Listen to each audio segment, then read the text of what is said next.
الحمد للہ رب العالمین والصلاة والسلام علی اشرف المرسلین وعلی آلہ واصحابہ اجمعین وبعد۔ میرے پیارے سامعین و ناظرین، حرم سے حرم تک، من الحرم الی الحرم، اس سلسلے کے آغاز میں ہم نے 1999 کا جولائی کا سفر نامہ اختیار کیا، جو اگرچہ کئی پروگراموں پہ مشتمل ہے، مگر غرض اس سے یہ تھی کہ 1 اگست کو انٹرنیشنل ختم نبوت موومنٹ کی سالانہ لندن کی کانفرنس کے لیے کئی تمہیدی اجلاس کیے جائیں، چونکہ برطانیہ میں یہ ضروری ہوتا ہے کہ جو کانفرنس آپ کسی بڑے شہر میں جیسے لندن ہے کرنا چاہتے ہیں تو اس کی تیاری کے لیے کئی تمہیدی اجلاس کرنا پڑتے ہیں۔ اسی لیے ہمارا یہ سفر 22 کی رات کو شروع ہوتا ہے، تو 23 کو لندن ساؤتھ ہال میں ایک پروگرام ہوتا ہے، پھر بلیک برن میں ایک تقریب سیرت النبی اور اسی میں ایک قابل نمونہ تقریب نکاح میں شرکت ہوتی ہے، پھر مانچسٹر میں، پھر جامع مسجد پریسٹن، مسجد الفلاح پریسٹن، اسی طرح جامع مسجد لیسٹر، ان تمام شہروں سے ہوتے ہوئے پھر لندن کی آخری کانفرنس میں ہماری شرکت ہوتی ہے۔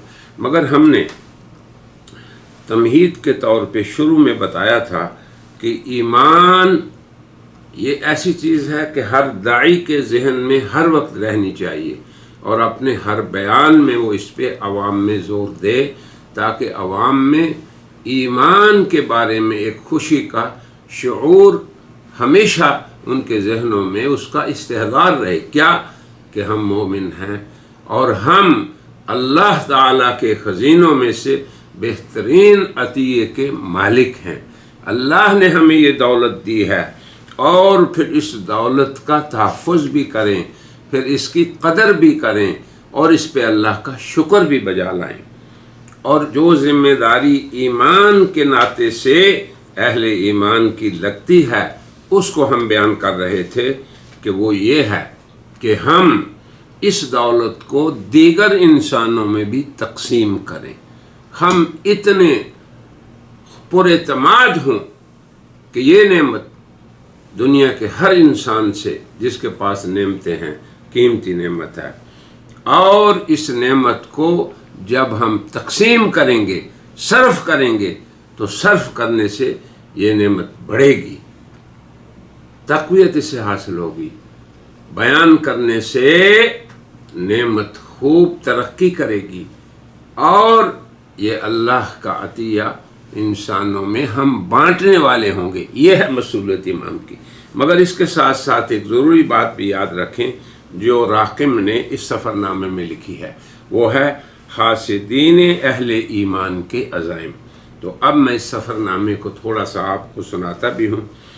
میں نے یہ لکھا کہ یہ بھی طبعی بات ہے کہ ہر نعمت کے حاسدین بھی پیدا ہو جاتے ہیں، لہذا اللہ رب العالمین کی یہ رحمت ہے کہ اس نے ہمیں حاسدین اور ان کے خطرناک عزائم سے بھی اطلاع دے دی، اور ہمارے ایمان کو لوٹنے والے یہ ڈاکو اور ان کے منصوبوں سے بھی ہمیں آگاہ کر دیا۔ دیکھیں کیسی رحمان کی رحمت ہے۔ ارشاد باری تعالی ہے، ام یحسدون الناس علی ما آتاہم اللہ من فضلہ، یہ دشمنان اسلام اہل اسلام کا حسد کرتے ہیں کہ ان کو اللہ نے اپنے فضل سے اتنی بڑا عطیہ کیوں دے دیا۔ پھر فرمایا کہ یہ لوگ جو اعدائے اسلام ہیں، اہل ایمان کو اس نعمت سے محروم کرنے کے لیے کوشاں ہیں۔ ارشاد ربانی ہے، وَلَا يَزَالُونَ يُقَاتِلُونَكُمْ حَتَّى يَرُدُّوكُمْ عَنْ دِينِكُمْ إِنِ اسْتَطَاعُوا، یہ لوگ تمہارے ساتھ مسلسل لڑتے رہیں گے، اور اگر انہیں طاقت ہو تو تمہیں تمہارے ایمان سے بھی دور کر دیں تاکہ تم ایمان کی نعمت سے محرومی میں ان کے برابر ہو جاؤ۔ یہ ہیں عزائم خطرناک ایمان کے ڈاکوں کے۔ اس لیے اللہ تعالیٰ ارشاد فرماتے ہیں کہ تم لوگ ان سے بچ کے رہو۔ یہ تو یہی چاہتے ہیں، وَدُّوا لَوْ تَكْفُرُونَ كَمَا كَفَرُوا، کہ یہ بھی تمہاری طرح ایمان کی بجائے کفر کو اختیار کرنے والے بن جائیں۔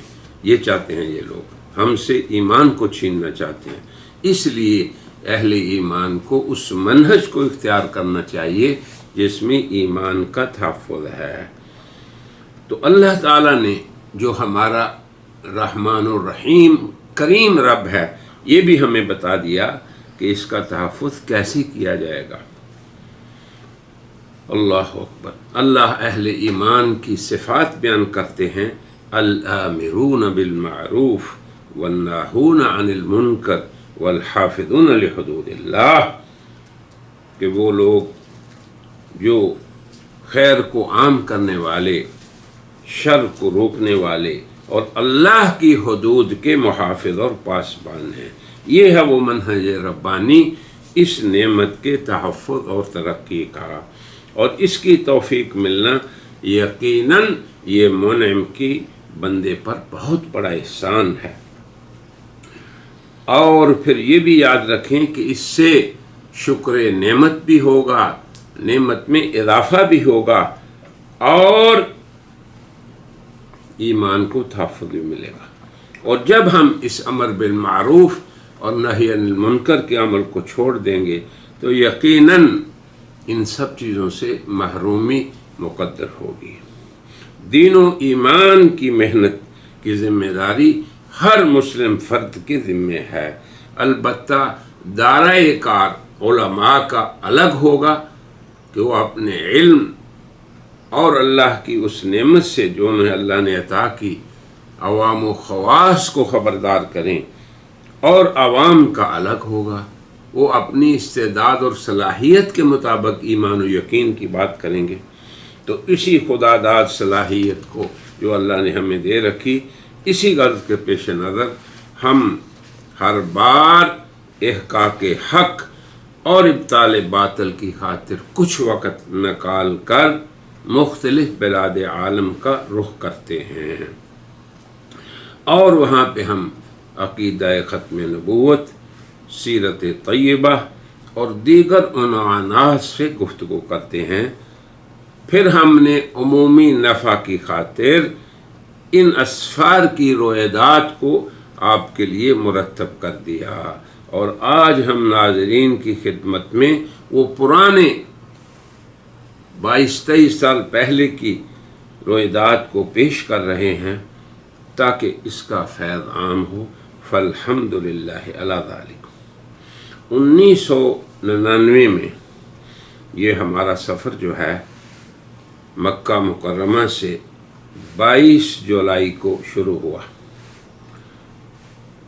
راقم سعید احمد اور حضرت مولانا محمد مکی حجازی، شروع میں ہم اس سفر میں دونوں شریک تھے، بعد میں ہمارے ایک ساتھی الحاج محمد یوسف بٹ صاحب بھی برطانیہ پہنچ گئے، اور 22 جولائی کی مغرب کو ہم مکہ مکرمہ سے جدہ کے لیے روانہ ہوئے تاکہ سعودی ایئر لائنز کے ذریعے نصف شب کے بعد لندن جانے والی پرواز کو ہم حاصل کر کے الصبح جمعے کے روز 23 جولائی کو ہیتھرو ایئرپورٹ پر پہنچ گئے۔ وہاں پہ ابو بکر اسلامک سینٹر کے مولانا رضا حیدر راشدی، انٹرنیشنل ختم موومنٹ کے مولانا امداد الرسول نعمانی، لیسٹر کے الحاج بھائی محمد حنیف، اور ساؤتھ ہال کے ہمارے میزبان الحاج محمد اسلم، ان کے علاوہ بہت سے احباب سراپائے خلوص اور استقبال کے لیے موجود تھے۔ اب یہ 23 کا پروگرام ہم آپ کے سامنے اور اس میں جو خطاب جمعہ ہوا اس کو بیان کرتے ہیں۔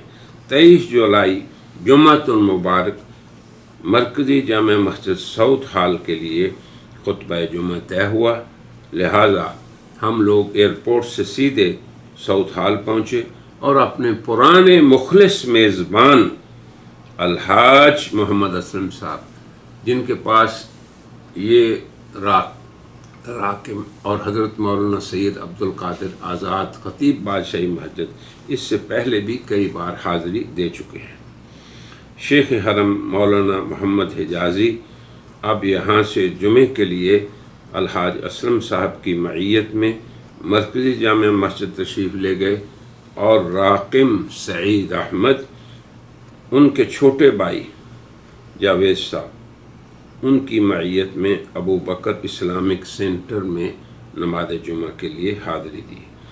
اب یہ ہمارے جاوید صاحب اللہ کو پیارے ہو چکے ہیں، رحمہ اللہ رحمت الابرار۔ اب یہ بھی ایک مقصد ہے کہ جو لوگ زندہ ہیں ان کی طوالت عمر اور زیادتی ایمان کے لیے دعا کریں، اور جو جا چکے ہیں ان کے لیے ہم ذکر خیر کریں اور مغفرت کی دعا کریں۔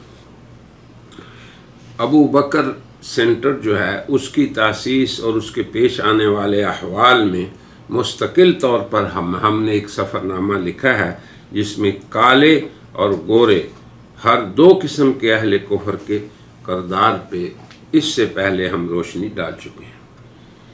الحمدللہ کہ ہمارے مخلصین جو ساؤتھ ہال میں ہیں، جناب الحاج اشرف صاحب، جناب ان کے بھائی الحاج حنیف صاحب، الحاج شاہد صاحب، الحاج اسلم صاحب اور دیگر احباب پیش ہیں۔ یہ مرکز الحمدللہ قائم ہو چکا ہے اور اس میں مسجد کے اعمال کا بھی آغاز ہو چکا ہے۔ اللہ تعالیٰ ان حضرات کی سعی کو قبول فرمائے اور فرزندان ملت اسلامیہ کے قلوب کو بھی متوجہ فرمائے۔ دعا ہے کہ ہمارے مکہ مکرمہ کے احباب بھی اس ابو بکر سینٹر کے قیام و تاسیس میں اپنی ذمہ داری کو ادا کر کے سرخرو ہوں۔ اب یہ 23 جولائی 1999 جمعۃ المبارک کے اجتماع میں شیخ حرم مولانا محمد مکی حجازی نے عظمت قرآن کو جو بیان کیا، ہم اس کا خلاصہ آپ کے سامنے پیش کرتے ہیں۔ انہوں نے فرمایا کہ اللہ تعالیٰ نے ارشاد فرمایا کہ یقیناً ہم نے آپ کی طرف نور مبین نازل کیا، انزلنا الیکم نورا مبینا۔ پھر قرآن کے بارے میں فرمایا کہ اس میں محکم آیات ہیں اور یہ حکیم و خبیر ذات عالی کی طرف سے نازل ہوا۔ یہ وہ کتاب ہے کہ باطل اس کے قریب پھٹک نہیں سکتا۔ یہ وہ کتاب ہے جس کی حفاظت اس کے متکلم خود کرنے والے ہیں۔ اِنَّا نَحْنُ نَزَّلْنَا الذِّكْرَ وَإِنَّا لَهُ لَحَافِظُونَ۔ یہ اللہ تعالی کا آخری پیغام حضرت خاتم النبیین محمد الرسول اللہ صلی اللہ علیہ وسلم کے ذریعے آخری امت کے پاس پہنچا۔ قرآن کریم ایک معجزانہ کلام ہے اور اس کا اعجاز ابدی ہے۔ اس کے عجائب نہ ختم ہونے والے ہیں۔ یہ اپنے مضامین میں، ان کی حسن ترتیب میں، اپنے علمی کمالات ہر اعتبار سے یہ اللہ کا ابدی معجزہ ہے۔ یہ تمام انسانیت کے لیے تا قیامت ہدایت کا سرچشمہ ہے۔ اس کے کسی لفظ، پھر اس کی ادائیگی، اس کے تلفظ، اس کی حرکت، اس میں اس کی ادا میں کوئی تحریف و تبدیلی نہ ہوئی ہے نہ ہوگی۔ قرآن کریم اللہ کی وہ مضبوط رسی ہے جس کو تھامنے والا کبھی گمراہ نہیں ہوگا۔ قرآن اس کا متکلم رب العالمین ہے، اور جس پہ قرآن نازل ہوا وہ ذات گرامی رحمت للعالمین ہے، اور جس سرزمین پہ نازل ہوا اس کا آغاز وہ اللہ کا گھر ہدی للعالمین ہے۔ اب اندازہ کریں، قرآن نے عقائد، عبادات، اخلاق کریمہ، حسن معیشت، حسن معاشرت، اس کے حکیمانہ اصول بتائے۔ قرآن نے رموز سلطنت سے بھی انسانوں کو آگاہ کیا۔ یہی وجہ ہے کہ قرآن کی اس عظمت کو ماننے اور جاننے والے دنیا کے رہبر اور رہنما بن گئے، حالانکہ وہ بیچارے اس سے پہلے بھیڑ بکریوں کو بھی چرانا نہیں جانتے تھے، اور اسے ہی آج چھوڑ کر آج کا مسلمان ذلیل و خوار ہو رہا ہے۔ ہم نے آج اسے، یہ اپنے شیخ مکی کا بیان ہے، ہم نے آج اسے برکت کی کتاب سمجھا، جھاڑ پھونک اور تعویذوں کی کتاب سمجھا، افسوس کہ ہدایت اور رہنمائی کی کتاب نہیں سمجھا، حالانکہ نبی کریم صلی اللہ علیہ وسلم نے فرمایا تھا کہ جب فتنے اندھیروں کی طرح چھا جائیں تو تاریکیوں سے نکلنے والا راستہ صرف قرآن ہی ہوگا۔ میرے سامعین و ناظرین، یہ اس بیان کا خلاصہ ہے جو عظمت قرآن کے بارے میں شیخ حرم مولانا محمد مکی حجازی نے ساؤتھ ہال کی ابو بکر ماسک میں 1999 23 جولائی کو بیان کیا، اور میں نے اسی لیے اس کو یہاں ذکر بھی کیا اس رویداد میں کہ ہمارے نوجوان طلباء داعی حضرات اس سے مستفید ہوں۔ تو آج کے اس حلقے میں اسی پہ اکتفا کرتا ہوں۔ یہ ہمارا پہلا پروگرام تھا اس سفر میں، اللہ تعالیٰ قبول فرمائے اور اس کے فیض کو اللہ عام فرمائے۔ وآخر دعوانا ان الحمد للہ رب العالمین۔